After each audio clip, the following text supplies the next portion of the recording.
Hello, and welcome to this live interview on the Hardy Wrestling Podcast with your girl Stephanie Hardy. And I am here with a very special guest, a very special friend that I love to talk wrestling with and work with. She is a podcast host, ring announcer, backstage interviewer, the whole nine yards. She's just everything. Is Miss Miranda Morales. How you doing? Hello, I'm doing great, Stephanie. How are you? I'm doing fine, just sleepy, but we're here. We Yes, are here and it's gonna get cracking and we're gonna do it, okay? yes, we are. Absolutely. I'm with you on that. We were just talking about all the other things we have to do after this podcast, more podcasting, more things. But as you said, it's always great to talk wrestling with friends. So I'm very excited to be here. Thank you so much for having me on. Yeah, because the first time I had you on, I think believe it was my first or second season of the show. And this was when I was just, doing audio stuff. And now I got you on video. Yes, you Evolution. are definitely like the podcast with the most. Like you've just you're branching out everywhere. You're taking it to the next level. So I'm really excited to be on today when this new iteration on videocast.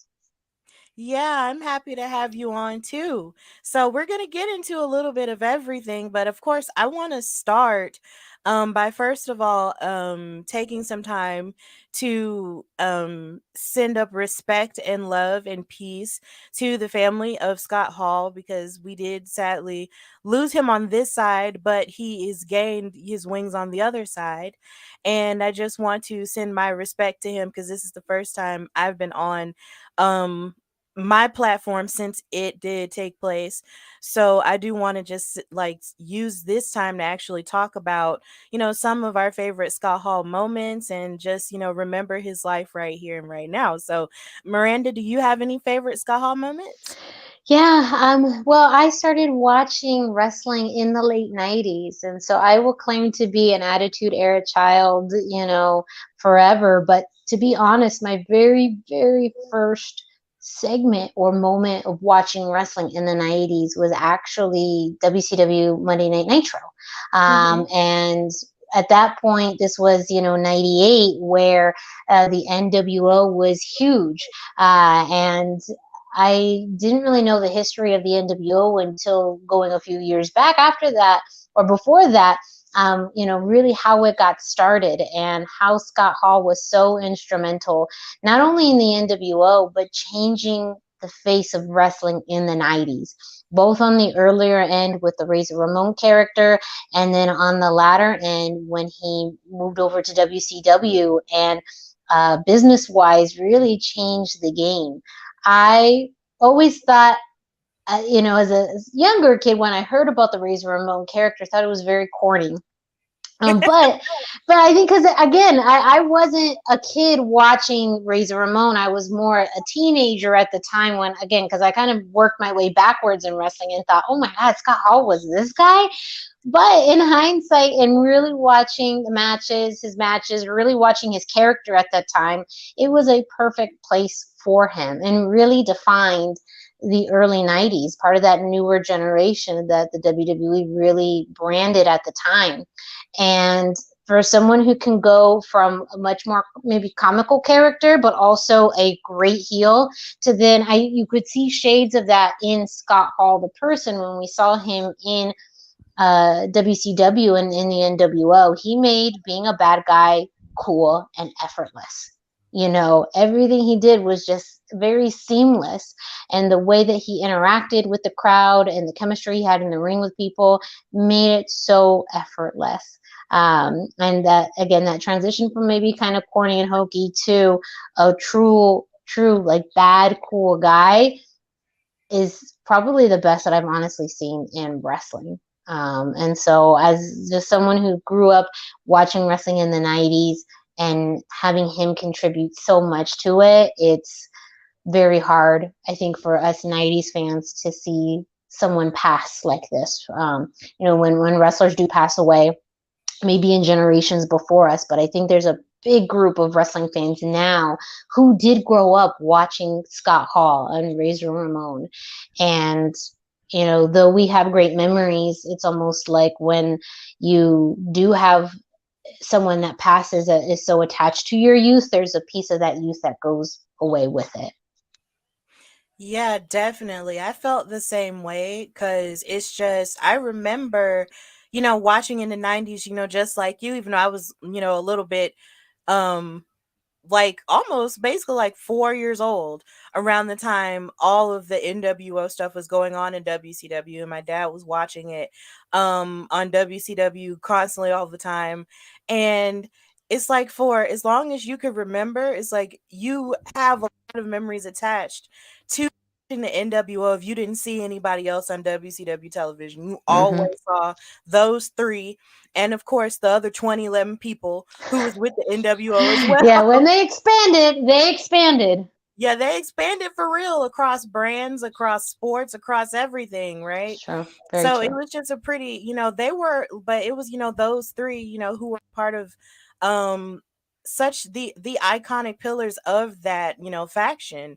And when you look back on history and you look at everything that he did even before that, you can tell that everything he did, he put his all into, even though he did have some battles to deal with behind the scenes, he was still doing, whatever he could to give his knowledge to people in wrestling, and then also, and also just be a good friend to those who he loved. Mm-hmm. So I really appreciate his contribution to wrestling, even, now in later years, where you saw clips of him, helping people who came through like the first few classes of NXT, like Yeah. stuff like that. It's just, there's a lot of people who are going to hold on to whatever it is that he, taught them.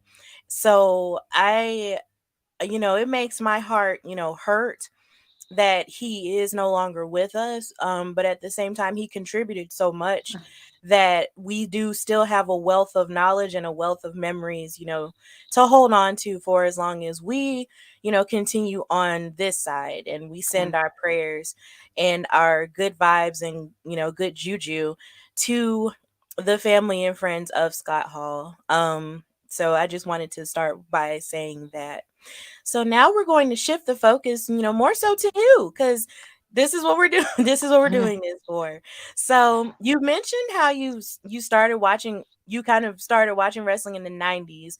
So when did you decide that this was something that was going to be a part of your life, professionally?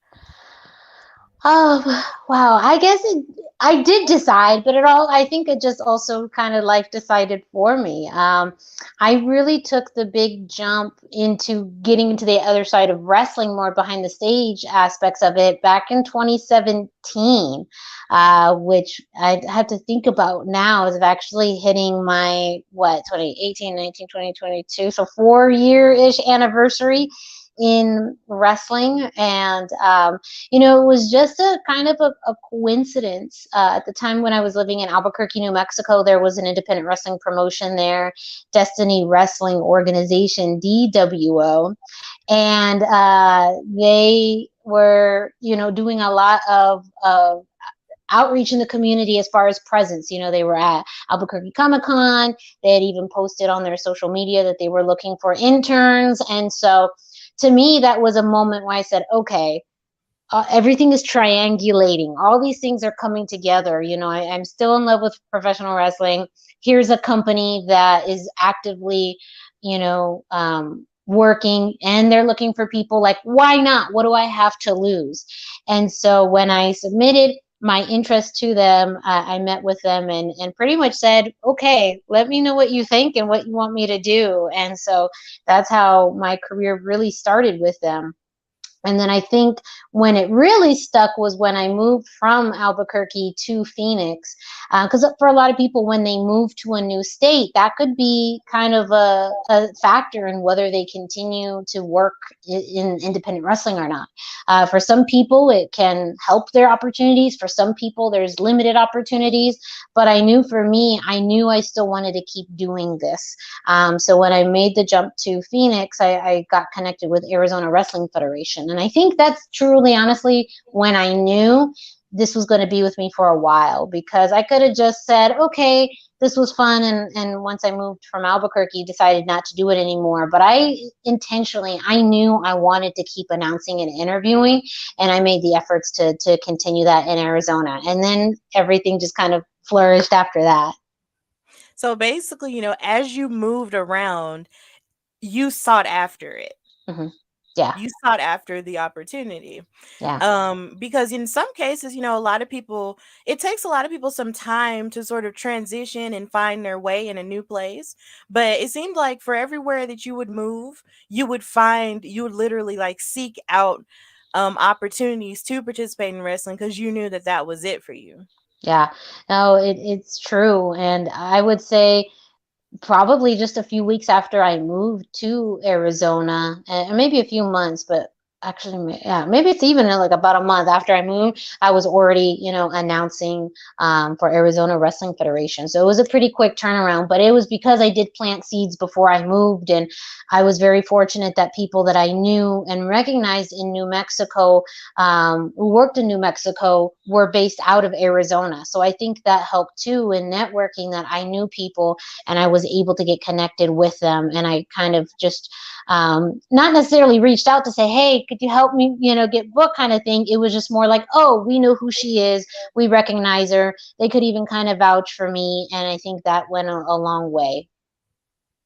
Yeah, networking usually does go a long way in wrestling. It's something that I'm learning, as I find my way. Like that really does help a lot of Mhm. the time when you want to branch out and try new things in wrestling. So that's really cool.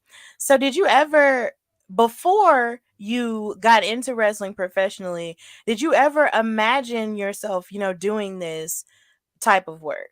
No, no, no. I mean, I guess when I was little, I would always admire more of the speaking role. So, like, as a kid, I loved listening to JR. Like, just the way he told stories and matches was like, man, that's so cool. And I guess I always thought like that would be a cool thing to ever do. But never did I ever put two and two together to say, hey, one day I'm going to be a ring announcer, I'm going to be a commentator, I'm going to be an interviewer. Like, never did that cross my mind. And I think it was because I really didn't know or understand about independent wrestling probably until I was an adult, until I was living in New Mexico and I found Destiny Wrestling. That was honestly my first exposure to independent wrestling. So to know that you could do that on the independent wrestling level, like, was like a game changer for me, because I had only known the big companies, your WCWs, your WWEs, even Impact, like those were the things I just, that's all I knew. So to find out like you could do that at a local level was like, okay, I mean, what's the harm in it? Like, I knew enough to be dangerous, but also maybe not enough to know what I was getting into. But no, I think I admired people, but never did I think this would be something that I would do and that I'm still doing right now. Yeah, that's kind of how it is for me. Like, I never imagined it either. So it's just kind of like, I would see other people do it, but then I'd just be like, that's cool. I wonder, how amazing that would be. Yeah. But then it wouldn't be at the forefront of my mind as something that I would have done with my life. But somehow, stuff happens and then you're here and and you start saying things and people start listening and then people are even more interested and so Yeah. and then you branch out for opportunities and there you are. Yeah. And it's stunning how quickly it can happen. So it looks like that's basically the same thing that happened to you.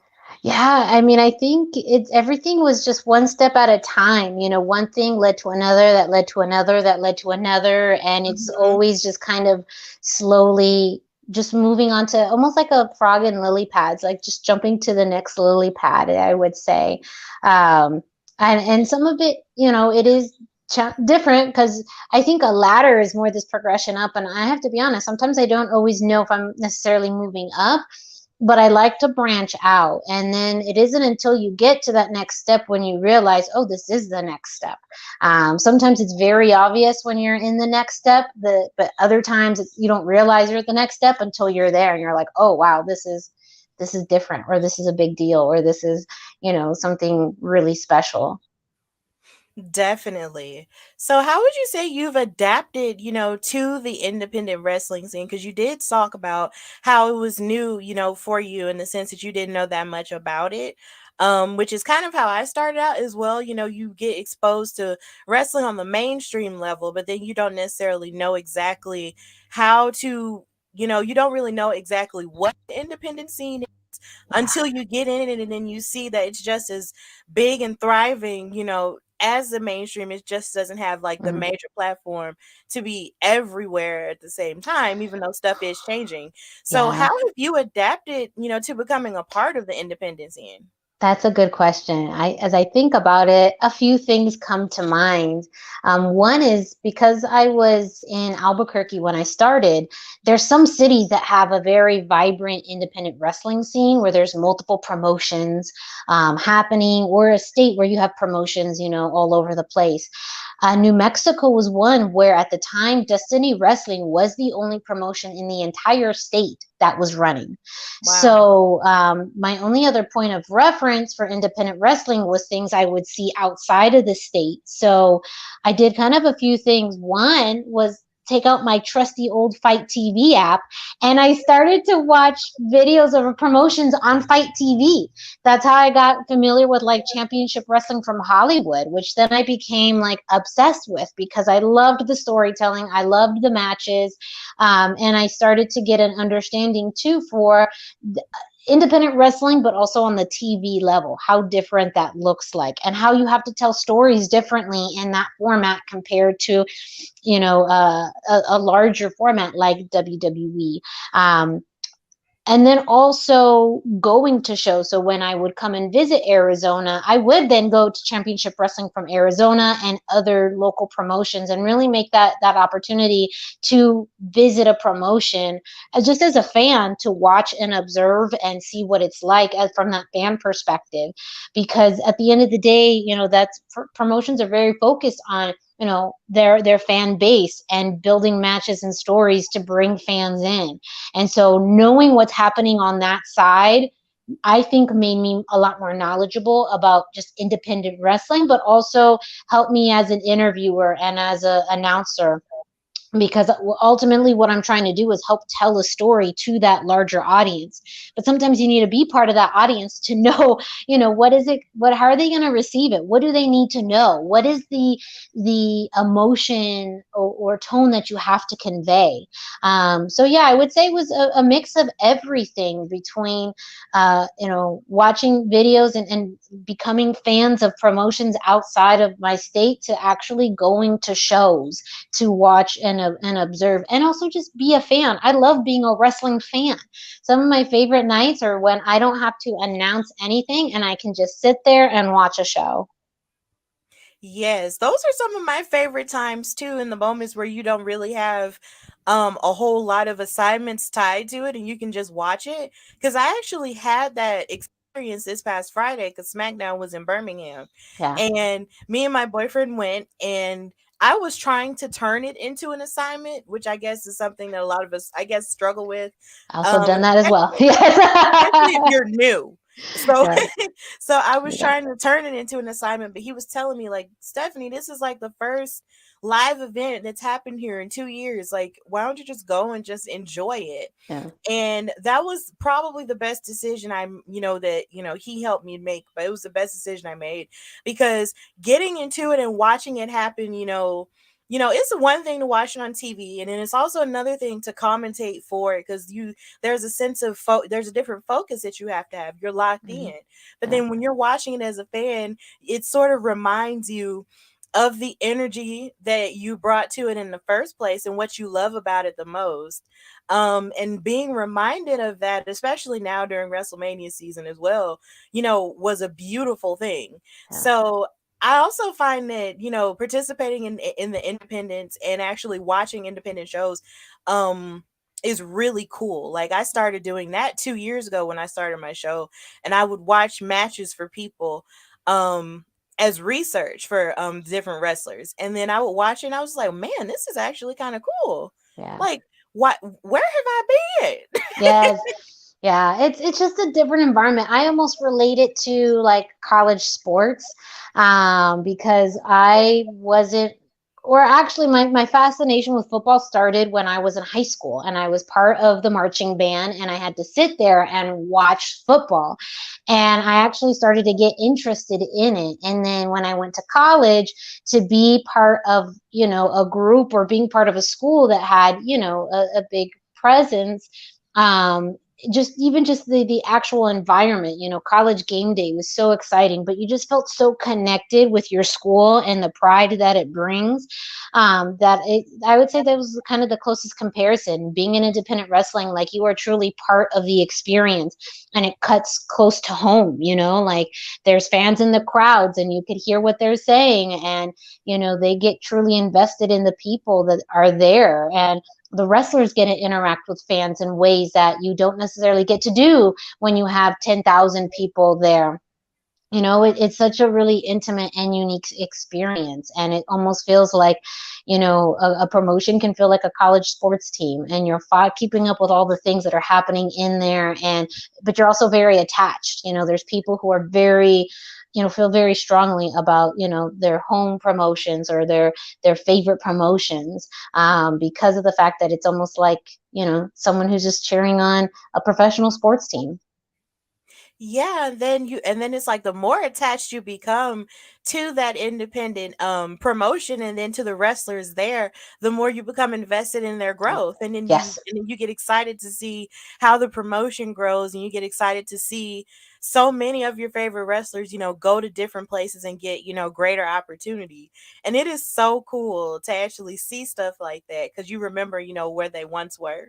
And then all of a sudden they grow and then they get to this bigger place and you're just like, I remember them when they were Yes, that, like, it's the yes. coolest thing. It is the coolest thing. It is one of the coolest things to ever see when you've worked with someone or seen someone and they get a big opportunity. They get signed, they get a championship, and it's like, damn, like, I'm so happy. I'm so excited for you, because you've seen the work that they put into it. And, especially when it's just someone that you really enjoy working with, or someone that you just feel like, man, you're just a good person. And they get to that next level, you're just so thrilled for, like, damn, like, good things happen, can really happen to good people. And I've seen that a few times, and that's like super, super cool. It really is. So did you have like a mentor to kind of help guide you through when you first started? No, no, I was very much thrown into, not the deep, deep end, but I was very much thrown into it. I actually reconnected with one of the guys who helped bring me into Destiny Wrestling, back in Albuquerque. He came to visit a few weeks ago, and we were just kind of chatting, and catching up, and we were talking about it. When I started, I literally came to one of their shows that night, and they handed me a microphone and said, okay, here's your list of interviews that you're going to do. And same thing, I did that for a while. And then for announcing, they did slow me into, kind of slowly get me into that. And for announcing, I would say I had some really great mentors, that did help me and learn along the way. Adam Merrick, who was part of Destiny Wrestling Organization, he was the commissioner and ring announcer, and so I had to work a lot with him to, learn, what to announce and how to announce. But they also gave me a lot of freedom to be like, what, do it however you want to do it. Also in Arizona, when I started at Arizona Wrestling Federation, John Wolfgang, he was the first person, announcer, I really was able to talk with, and learn from and observe and get that advice.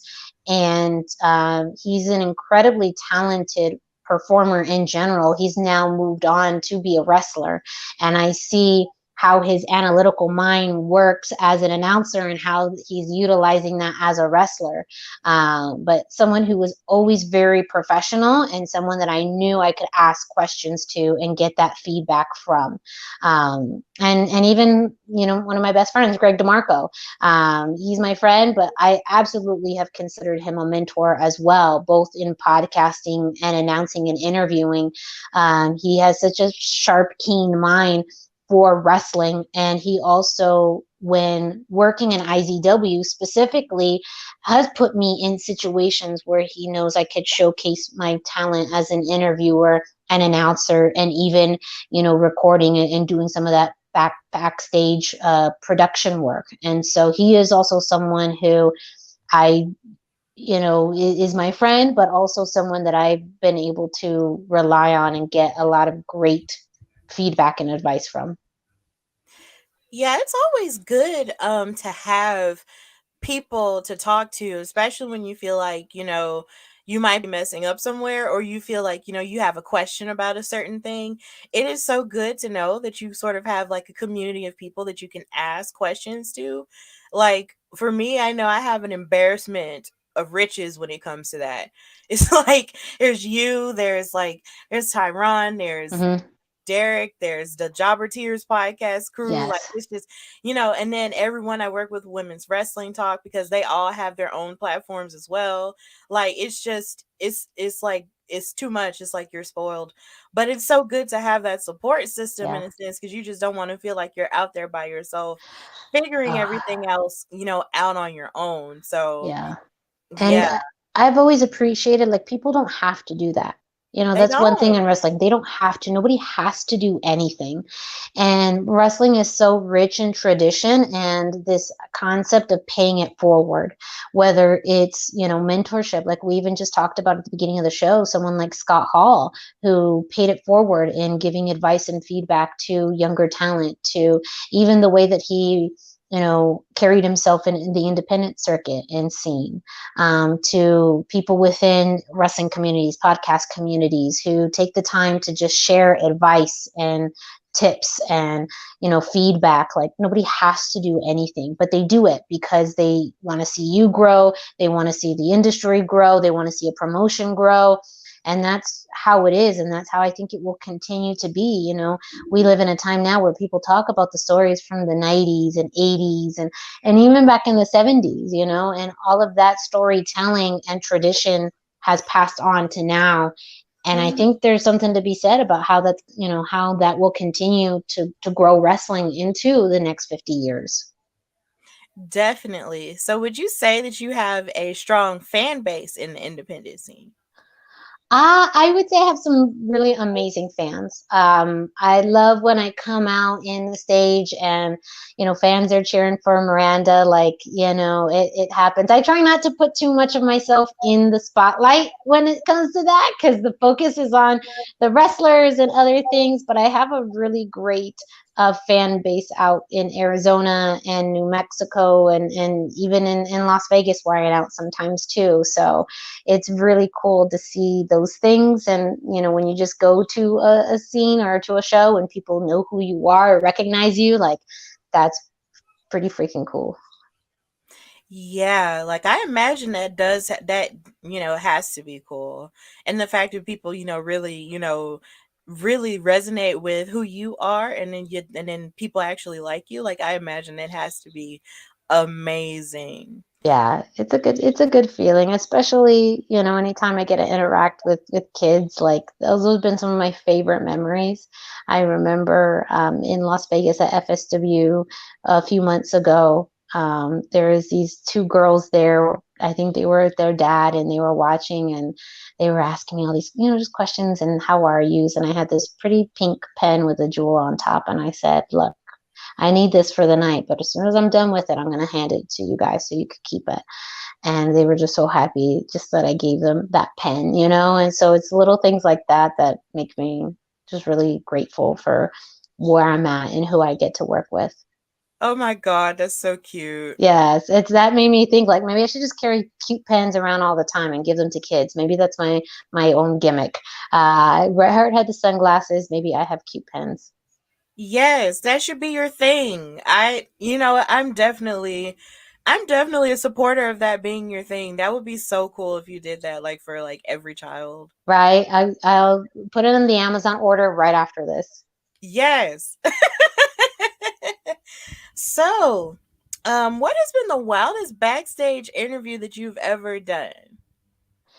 Ah, wait, repeat that. The The wildest Oh, the backstage interview wildest.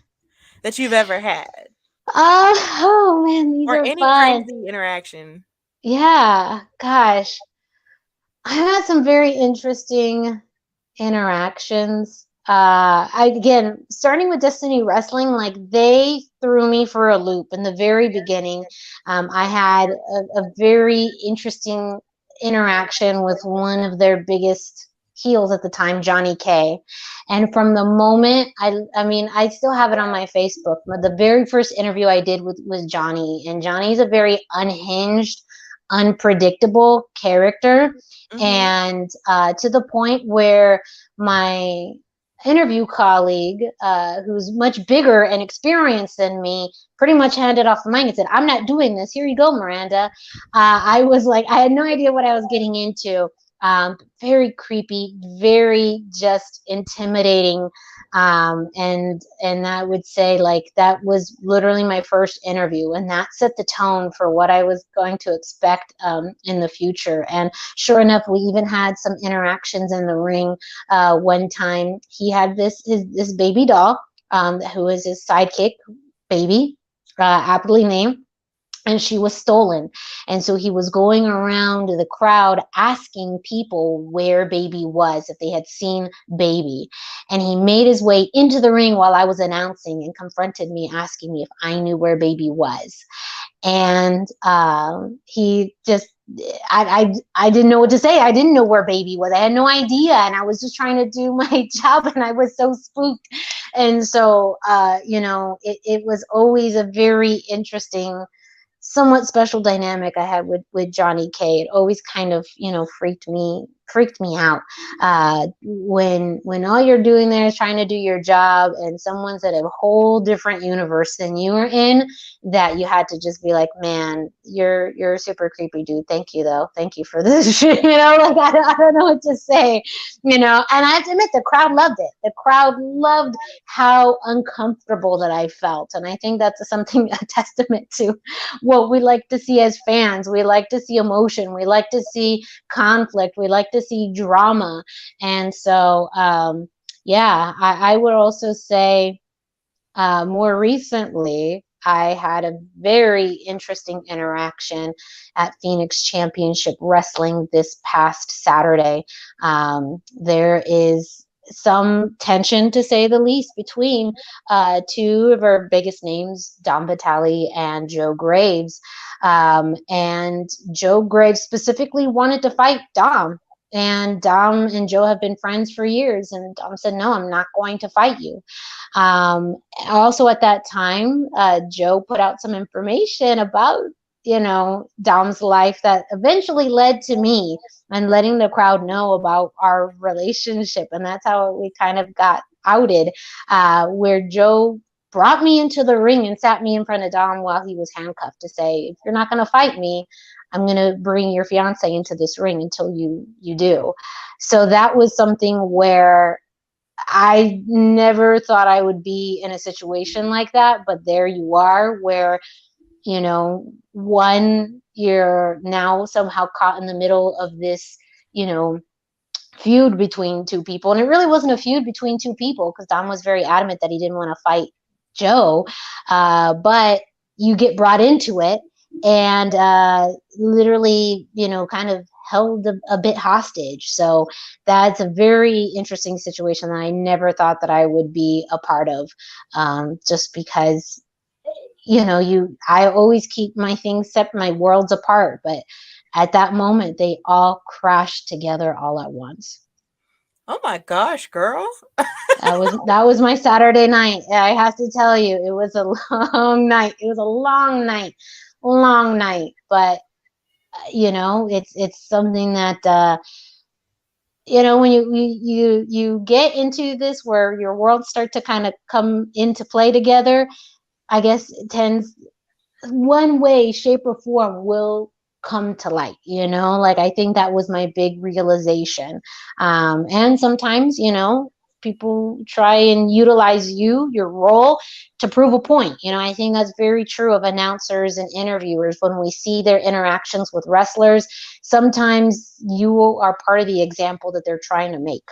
So, there's always been a little bit of a hazard, but Saturday, this past Saturday, was a pretty new turn for me at Phoenix Championship Wrestling.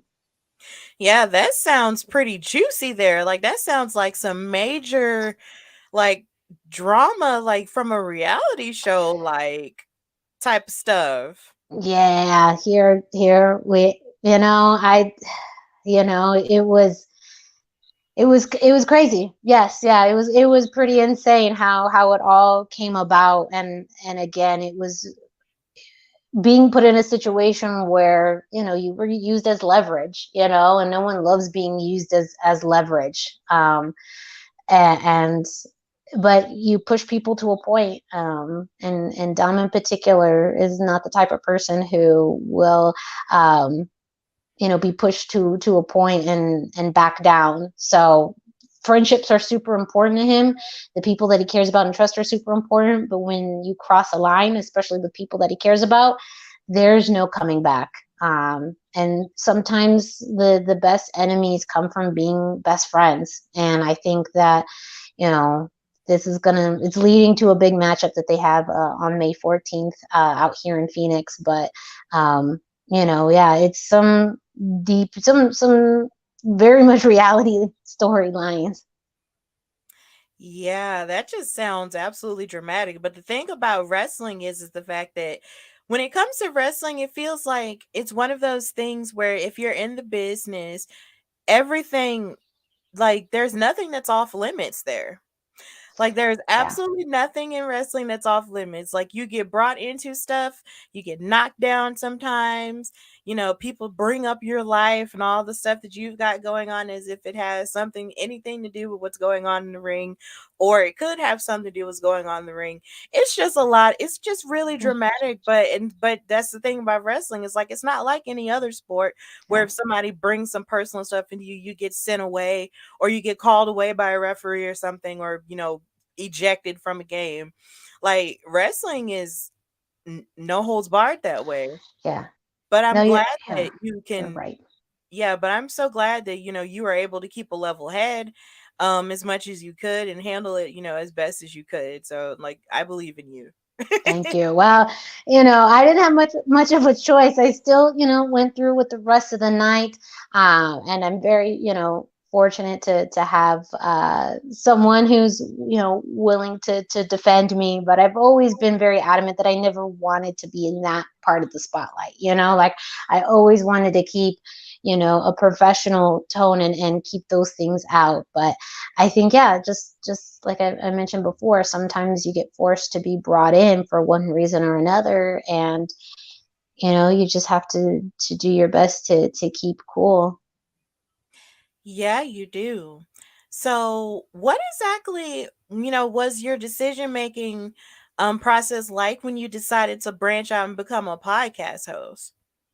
There wasn't a whole lot of decision making. It was kind of like with wrestling. It was something that I did once and I liked it and I just kept doing it.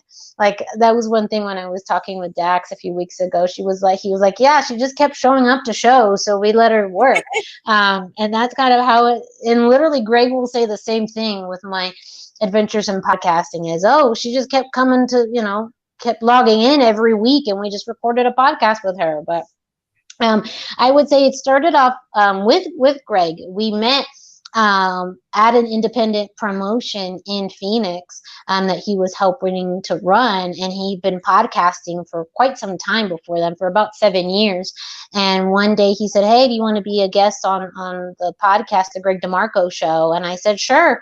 And it was my very first podcast experience, and I loved it. I thought it was great. And then I came back again. He said, "Hey, if you ever want to come back," and I just did. I did that for pretty much now going on. Oh my gosh, is it 3 years already? Oh my gosh, I don't even remember. About 2.5, maybe 3 years, and yeah, just kept doing it, and then that expanded into, we were literally at the Royal Rumble here in Phoenix, and he's like, "Do you want to do your own podcast?" I said, "Sure, why not?"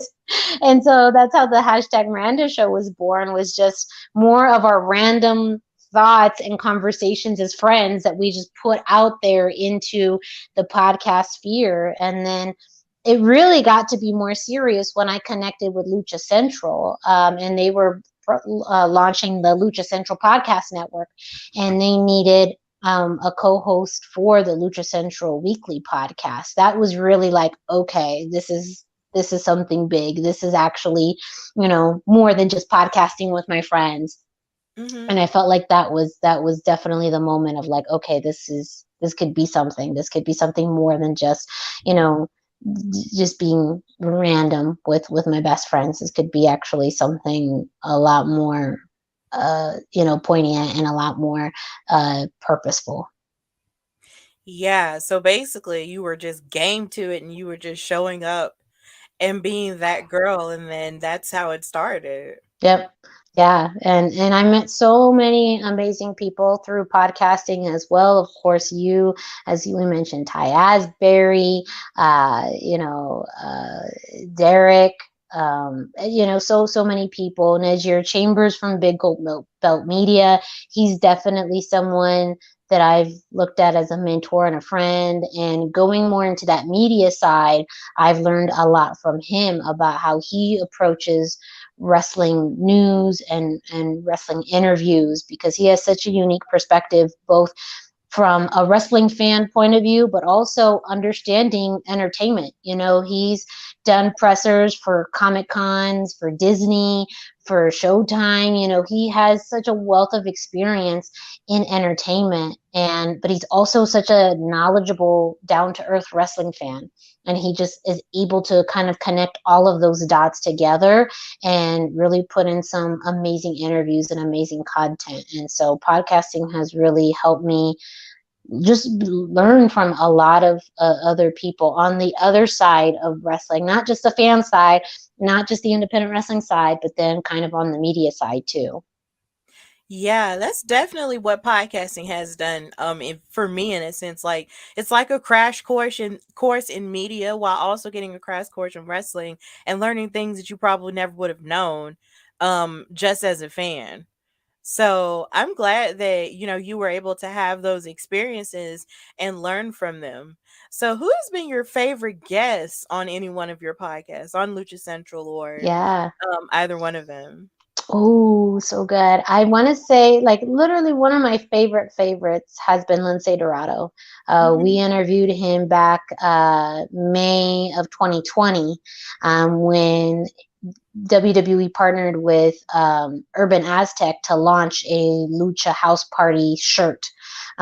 Very, very cool design. And we were able to snag him for an interview, and still active with WWE. Like, it was a oh my gosh moment to be able to interview, an active WWE superstar, but also someone who I've admired just in, again, who Lucha House Party is and their fun representation of Latinos, someone who's Puerto Rican like I am. Like, there was just so many stack on stack on stack on stacks that I loved. And he was just so easy to talk to, someone who was just so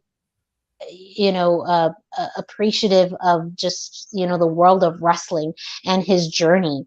And I one thing I do for my Lucha Central weekly podcast when I interview someone is I kind of come up with a very grandiose introduction. I talk about their accolades and highlights and try and give a little buffer to our listeners about who they are and why are they a big deal. And after I did for his, he just was like, this is a great intro. I want you to intro me all the time. And like, there was that part of me that just squealed. I'm pretty sure I squealed on the actual interview, but I was You just did. so stoked for that. To have someone, really like that introduction. But he was a really great interview. And then someone more recently that we interviewed that I really, really enjoyed was Major League Wrestling's Gino Medina. And I think it was more because he was so surprised on how we did our research and well versed we were with, his career and family background. One of my favorite things to do is kind of surprise people when they talk with us, because they kind of can go in with the preconceived notion of like, oh, what is this interview going to be like? What are you going to ask me? Kind of the same questions. But when you do your time to research and learn more about someone and you come from a different angle, you can catch them by surprise. And I love to kind of catch people by surprise by the types of questions that we ask and the things that we know. And he was just, yeah, someone who I think too is incredibly young and talented, versatile, someone that you really can see big things from, but also he is very dedicated and hardworking to the world of wrestling, and someone that I could, again, see further down the road have a big name for himself. But I would say that it was just fun to kind of catch him off guard, to be like, oh wow, you guys are asking good questions, and you guys are know more about me than I thought. And that's, to me, that's always a kind of a fun interview. Yeah, I find that sometimes the best interviews come when you come with a level of preparedness. Hmm. So I really admire that, that you guys were able to dig deep, in his background and then be able to actually apply that, because sometimes I imagine that some of these people be doing interviews like a whole lot and then they kind of, find them tiresome. But then once they run up on somebody that actually cares and actually takes the time to get to know them, even before they talk to them and even during the time of which they're talking to them, it makes them feel like special. Yeah. And again, you can always come prepared and then the interview go a different direction. Having that flexibility is always important. But yeah, doing that research, even again, like I said, my big things are, I do the Lucha Central Weekly podcast interviews with Brendan Barr and Dusty Murphy, and I feel really fortunate to be part of a trio as a team because we all bring something different to the table. And so we all collectively work together to come up with questions and research. And we all come in with our strengths. And again, my big thing is that intro. So I use that research to develop that intro. And I think that is usually the first of like, oh, so this is going to be different, because all from the first time I even say my first line, that's kind of an indicator of like, okay, so you've done some research, you know who you're talking to, and then paired with Dusty and Brendan, who have such a wealth of lucha libre knowledge. They are so great about kind of digging and getting some of that great information and tidbits that they can then turn into questions. And again, we all work and rely on each other for those things, and we've come up with a really good system and pattern of just talking and helping each other out. But also, again, when the time calls for it, a follow-up question or something happens, like we really are able to just kind of all join in collectively and have a good flow with, I think, really great questions and conversation. Okay, team, I see you. It's a team effort, whether it's in front of the camera, behind the camera. Surrounding yourself with a good team is a game changer. Definitely. So, as a woman who wears, many different hats in the world of wrestling, do you take pride in all of these skills, and and where exactly do you see women having more representation in terms of doing behind the scenes stuff and not just athletic stuff? Yeah, that's a really good question because I do feel like there's such a place for women in all aspects of wrestling. I think one that we're starting to see grow more and deservingly so is in this podcasting world. I've told you off screen, but also on, about how for me, I don't have a lot of female friends who are into wrestling. And so anytime I'd hear a podcast or see a video hosted by a woman, it made me feel more connected, like I could have a friend to talk to, or like I could have a conversation with someone about wrestling as a female. Because I think when you are coming in from a different perspective, it makes conversation that much more interesting. But at the end of the day, I'd like to talk with my friends just about Grey's Anatomy than I would about wrestling, or I want to talk just about with How I Met Your Father just as much as I want to talk about wrestling, and like I think some of those other things are a lot easier to talk about than wrestling. And so podcasts and media have always been something where I love to see more women involvement. But even in that production role, And even promoter role. It's very, very rare to have women as promoters, and in production roles and running behind the scenes and backstage. But I do feel like they bring a different perspective to that. One that I think is could be unique to fans and unique to promotions. I do think that women can have just as much knowledge and passion about wrestling as men do, and can utilize that the same way that men do in those producer promoter roles. I also feel like when that happens, they are more in tune with how to write and structure women, in the setting, whether it's a match, whether it's a storyline. They're more than able to really put women in situations that are a lot more realistic and fans can get into, where I think maybe sometimes there's a disconnect in how to book women from other perspectives. And not to say everyone, and not to say there isn't great, men out there who know how to book women's matches and women's storylines. Like, that's not the case. There's absolutely that do. But I think when we talk about, things that could look different and unique and pretty innovative, I think that could be such a amazing role to see more women in. Yes, I agree with all of that because I find that the deeper I grow into the women into the wrestling landscape, I have a deeper I always had a desire for this, but I gain an even deeper desire Mhm. to see women have more of a say so in wrestling outside of just, being the athletes. Like even with camera work and even with of course being commentators and telling the Mhm. story from the perspective from the female perspective. Like we basically help drive this fandom, so if we help drive this fandom, then how come wrestling should reflect that, and Yeah. it should look like that, in all aspects.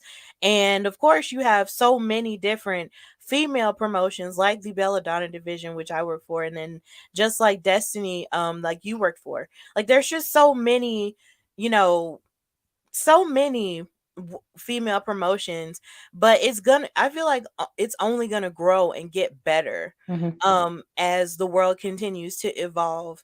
And once we have more of control over all of our stories in terms of wrestling, it's only gonna get greater from there.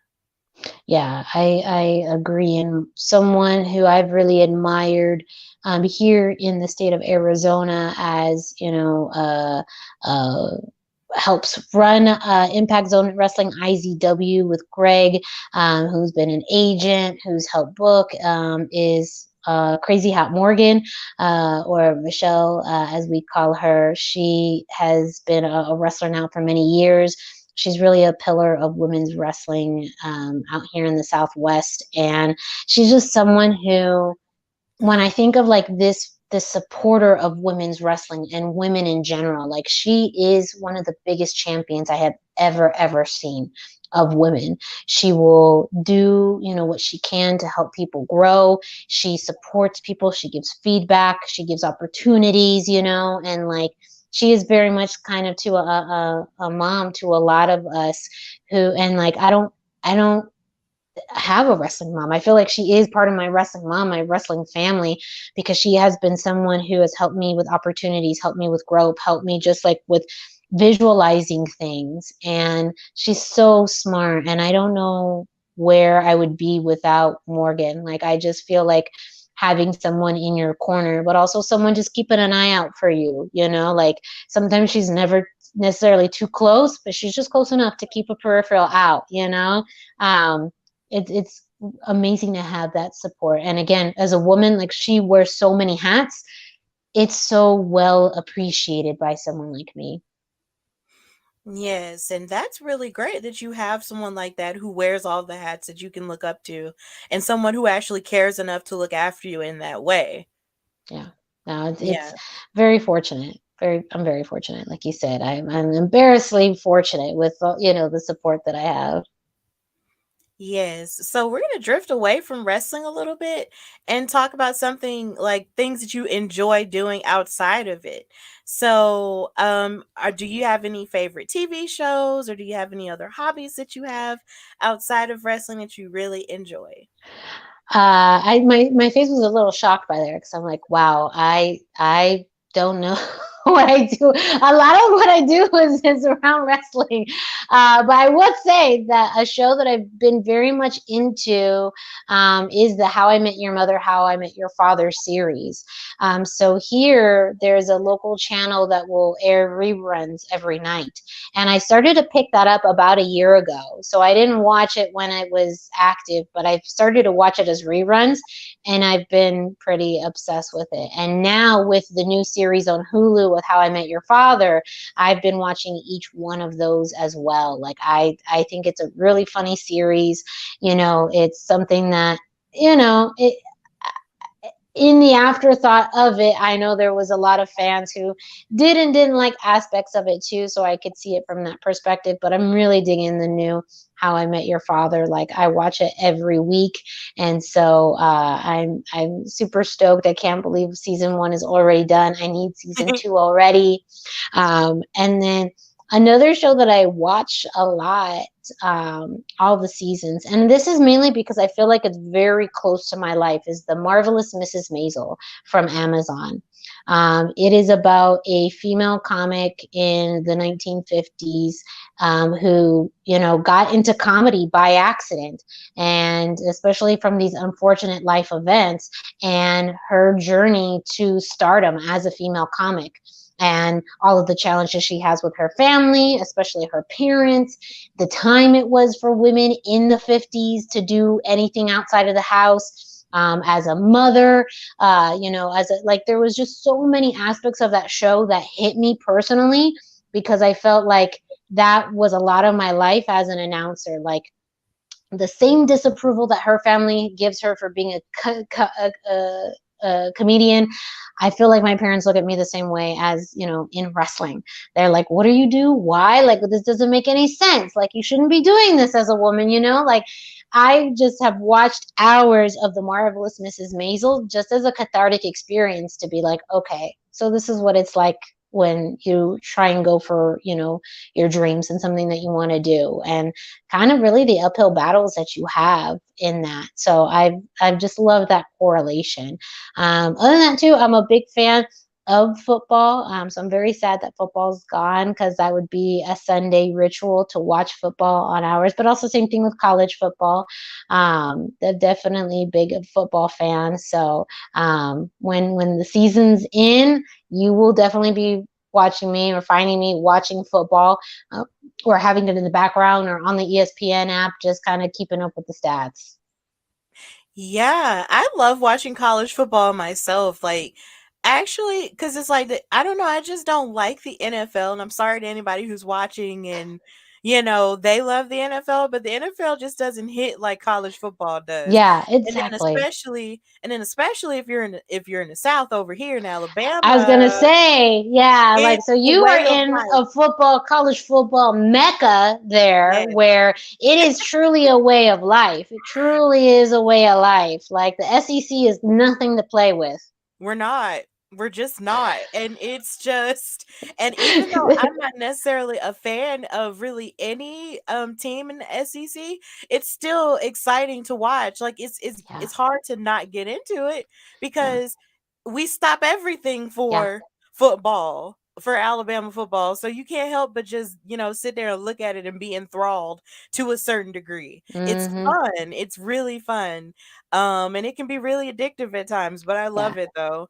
And then, with those TV shows, it's like I've seen so many people praise the Marvelous Miss Maisel so much, and it looks good, but it's just like I just don't need another streaming service, Miranda. I just don't. Like That's true. I I only don't. I only have it because I have Amazon Prime. So that's the only reason. And that's I really the only thing I watch on Amazon video is the Marvelous Mrs. Maisel. So if it wasn't for the fact that I use Amazon Prime so much to order stuff, then I probably wouldn't have it. But so it's by happenstance. But I get that too, like between literally the other thing that is on my TV that I watch all the time, even in the background, is on Peacock is, old episodes of Nitro. Like that is how my house goes. Is old episodes of Nitro in the meantime. Or old, gosh, super old episodes of WWF superstars or stuff like that, so Mhm. um but even then, I with Peacock watched the new the reboot of Saved by the Bell, in those two seasons. And so, when you have a streaming service, like it definitely you find the things that like will, kind of creep in, or just like you'll be like, huh, this looks interesting. And then like 5 hours later, you're like, oh, I just watched the whole season, or I'm halfway done through season one or something like that. So it's kind of sometimes I think they're happy accidents, but yeah, I would say the Marvelous Mrs. Maisel. Just I think for any woman who struggles in an industry or a world where you are viewed differently, you have tougher challenges, and maybe something that's very unorthodox. Like I said, it's based in the 1950s, so to for a woman to go into comedy at that time was very different compared to, maybe they're a singer or an actress, and not just a comedian, but like a more vulgar comedian, like so many parallels with wrestling that it just hits straight to home for me every time that I watch it. Yeah, it sounds really good. And it was just so, and what's so funny is like I kind of dealt with a little bit of that before I even started doing wrestling stuff. And that kind of just teaches you the lesson that you just can't tell all of your big goals and all your dreams to everybody. Like you Hmm. just like there's just something that you just some stuff that you really do just have to keep to yourself.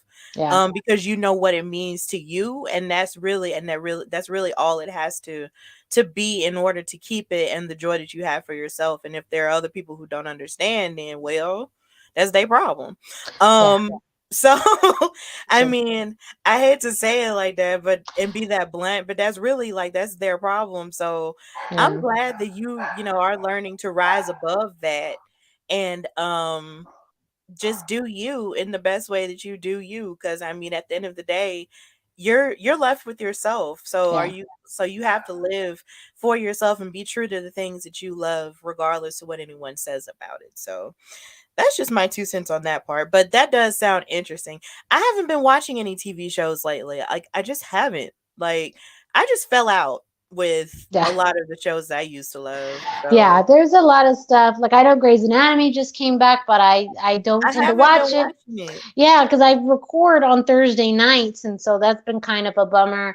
And I don't have cable, so again, anything I have is from my antenna and streaming services. So I have a very limited amount of things that I do watch. But like I said, at least there's a handful of shows or things that I make a point to watch. But to be honest, like at least 50% of the time there is something more wrestling related on. I'm just Mhm. that's usually part of the week is something wrestling, and then you sprinkle some other shows and things here and there. Definitely. So, what do you think about the state of wrestling as a whole right about now? What do you think is really good and what can be improved upon, in your opinion? Wow, that's a really good question. I think it's a big time of growth. It's a big boom period. You have, of course, WWE, and AEW. You still also have other promotions like Major League Wrestling, Impact Wrestling, and even some of the bigger independents like GCW. And then kind of all the tiers, from there as well. It sounds like there's just so much opportunity for people all over the US. And I do feel like we're back in a boom period after the decline that we saw with the pandemic. It's great to see wrestling in this new era, this post-pandemic era, and I feel like a lot of people have taken the lessons that they've learned from the pandemic era to now, and are working one hard to bring wrestling back to their local communities, and within their state. And here in Arizona, we've definitely had a boom where we're starting to see promotions, pick back up again, and even, expand. And then also on the national level, you have, a promotion like GCW, who is now, hitting places all over the U.S. and is kind of growing to be the super indie. And then you also have these strategic signings, and people getting signed everywhere. I still am such a big fan of Impact Wrestling because I feel like they have such a unique pulse, and eyes out there where they're signing really great talent, and not just people, maybe from WWE, but like really all over the independent scene. And they're giving them a great place to work. And I'm such a big fan and advocate of Impact Wrestling still. People have their, thoughts about it. I don't think TNA has ever left some people's minds, but that's neither here nor there. So I do feel that. I mean, I feel like as far as growth, it's hard to say because what I may say, is something that's a room for growth or could be improved somewhat, it may be done somewhere that I don't know and I can't see, and they're doing it well. Of course, opportunities and spotlight for women, I think, is really important. And as you talked about, in a different roles too, not just, um, as interviewers or even announcers, but as referees, as commentators, as producers. I do feel like having a wider range of talented women in different roles can really strengthen a promotion and strengthen a company as well. I do see this interesting shift, and this is a lot more recent with the WWE too, where we talk about college sports, WWE going into the world of college athletes and recruiting them to be the next classes, or part of the next classes for NXT, for, building that future. And I think it's a very unique perspective as someone who likes college sports and admires college athletes. I think that this is an interesting way to bring a new fan base into wrestling, but also kind of look at the pipeline a little differently. And I know it's been somewhat of a controversial view because there's always been this reliance on independent wrestlers being, the next group that kind of comes up. But in understanding what the WWE is, it's a form of entertainment. Wrestling may be the method of how they do it, but they're focusing on entertainment and at the athleticism behind it. And what better way to kind of find the athlete first and then build them into an entertainer, because vice versa doesn't necessarily always work. So I think that's a very interesting aspect now, where it also seems like AEW has made it very clear that that's not a direction they're going to go in, that they're going to really keep their eye more on the independent scene pulse. And not to say completely that WWE is moving away from the independent scene. We saw just in their newest signing class today that they are still going to look at and recruit independent wrestlers, but that Right. perspective has changed so much, and who they're looking at changes so much. And I don't necessarily see it as a bad thing. Again, I think it's almost becoming more mainstream for college athletes then to have another option after graduating, outside of the major sports entities like the NFL, Major League Baseball, the NBA. There's not a lot of opportunities for college athletes once they finish their college career. So to be able to continue to be an athlete at a different level in a different world, to me is fascinating. To me, it's very interesting. To me, it's actually something good for college athletes to go into, because a lot of athletes do talk about what happens with their life after they leave college and sports, and it feels like a big gap. But to be able to transfer those skills into something that's athletic and still on a bigger stage, I think could morally and mentally and emotionally be great for them, on top of, again, being a creative outlet. So I think that may be some controversial for some people, but to me, I think it's actually a great movement forward. I absolutely agree with you because it's just the way that wrestling is evolving now. It's evolving in such a diverse way that I had never thought of and never thought I would ever see. Yeah. And I actually appreciate it, in some cases that it is growing in a healthier way where people are having more options on what they want to do and where they want Hmm. to go. And I Yes. believe that's ultimately like the best option for people because everybody isn't meant to just go, specifically towards one place, whether it Correct. be inside of wrestling or outside of wrestling. So if anybody can find a place where they, that ticks their boxes and where they can belong ultimately and have a sense of purpose there, then ultimately that's the most important thing. Yeah. So I 100% agree with you at all. Like it may be controversial to say, but at the same time, it's not as controversial either because it's a pretty healthy alternative to have. Yeah. That opens up a new world to, a newer generation of athletes that are well rounded. So, Hmm. yeah, I absolutely agree with that. Also, congratulations to those class members because that was cool. Yeah, it's That cool. was Like cool to it's see that almost, today. yeah, like I think now that's a big thing, when they have these tryouts for, college athletes, like just to have them have a bigger pipeline for them and all athletes, they could recruit, football players and cheerleaders and gymnasts and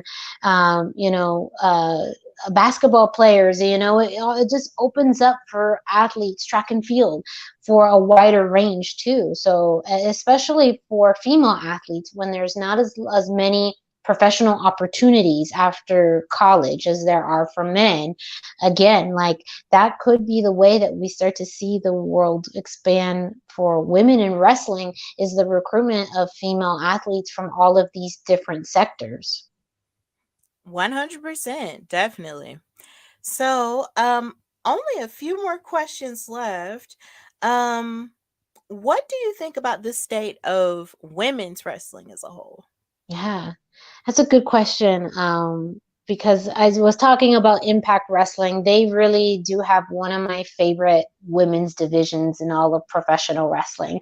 I Yeah. fell in love with Impact Wrestling, the Knockouts division, around 2019, 2020, and even through the pandemic era, seeing that they had a much more, they say a lean roster, smaller amount of women in the Knockouts division, but really great matches, really entertaining storylines. And again, they really plucked people from the independent scene that made sense. Like we see now, Tasha Steele's the new Knockouts champion. When she first came to Impact, she was part of, a tag team too with Kiera Hogan, and they helped compete for that first, the resurgence of the Knockouts tag team titles. And I just thought they were such a great, entertaining team. Rosemary and Havoc as well. Rosemary herself, gosh, she is just such a fun, dark character, but also great in the ring. And so you just have all these different components that work so well. And I would say that competed at the time with NXT being one of my favorite women's divisions. And again, at the time, you just had undeniable talent. And I feel now, as there's this new change and turning over with NXT 2.0, they are now creating those new stars. But I think a lot of that women's wrestling that I got so accustomed to in NXT, has um, has gone just because of people moving to Raw or SmackDown, or of things shuffling around. But I do feel like, again, there is a lot more focus on women's wrestling. There's still always room for growth. We're still at a place where there's a handful of women's matches for every group of men's matches. But I do feel like something like WrestleMania weekend helps reinstate that purpose, and we already know that Ronda Rousey and Charlotte Flair are going to main event WrestleMania Saturday, which again, like, having those main event and those spotlight opportunities at that grander scale is going to have a watershed effect down to smaller and smaller promotions. And I feel like that's what I would love to see more of, is that, we usually are thinking maybe the funnel goes up, but it actually comes down, and we know WWE sets the trend. It does. Yeah. you know so why not utilize some of the better things that they're doing, and that trickle down effect to the independent level, where you are seeing more women's matches, main event, or having shows with more than just one women's matches, or just seeing a variety of women's talent, or even, all women's promotions, the Belladonna division, Mission Pro. There's definitely some out there that make, women's wrestling that is what they focus on. But I think finding more of that balance out there, and ultimately too hoping to inspire whoever the next generation is of wrestling. I mean, there's so many kids now that look at wrestling in such a idyllic light, but I think to see hopefully so many young girls look at the female wrestlers on their television screens and think, yes, this is something that I could do. Like is that's the funnel as well, just the growing that female fan base, and letting girls know that there is a place for them in wrestling, and not just in, the ring, as a wrestler, but yeah, if you wanted to be a referee, if you wanted to be a commentator, if you wanted to be an announcer, if you wanted to be a producer, if you wanted to set up the ring crew, if you wanted to be a designer, whatever that may be, just showing them that there's a place for them. Absolutely. So, my last question for you is, what do you think the future holds for you? Good question as well. I know short term, I'm very excited about some of the upcoming opportunities. I'm definitely expanding my presence and knowledge in the world of lucha libre. I will be making my debut for Pro Wrestling Revolution in California next month. It's a huge lucha libre promotion that has shows in the San Francisco and San Jose area. I attended last year as a fan and just fell in love with Pro Wrestling Revolution. So I am so excited to be a part of their announce team, and getting to announce for their upcoming show in April. Also going to be going to Expo Lucha in Philadelphia in June. And that's the biggest lucha libre convention in the whole world. So I'm so excited to go there, to be a part of it, to have those experiences, because lucha libre was something that I just become more recently, familiar with over the past few years. But it's such a deep history. It's so rooted in tradition. There's just so much behind it, not only in the ring with some of that more flashy work, but with the family heritage, with, even the structure of rudos and technicals and heel refs and trios matches and all of that. I mean, I think there's so many things from lucha libre that can definitely be adopted into the mainstream wrestling culture. And so I'm just so excited and honored to be part of it. So short term, continuing with, announcing, continuing expanding my horizons. Long term, I think that's the big question. I've been doing this much longer than I thought I would be doing this. Every show, every month, every year I do this is one more time that I thought, oh wow, I didn't think I would get to do this again. And I don't know if that's just how I think. I'm always like maybe waiting for the other shoe to drop to be like, wait, what's gonna happen next? But I try not to take it for granted, because literally anything could happen, and one day you could be doing your last show and you never know. So always just being appreciative of that. And I want to continue to expand my horizons. I want to announce in more states and more promotions and more places.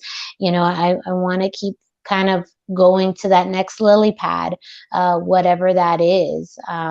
While also kind of, continuing to have fun with my friends, to have fun, with my colleagues, to still have it be a good time. And the moment that I stop having fun, maybe that will be the moment when I realize it's not for me. But I want to just keep jumping to the next lily pad, to the next place, and maybe a little further out, a little further up. You know, not always quite sure where the direction will take me, but I know I want to go in a direction.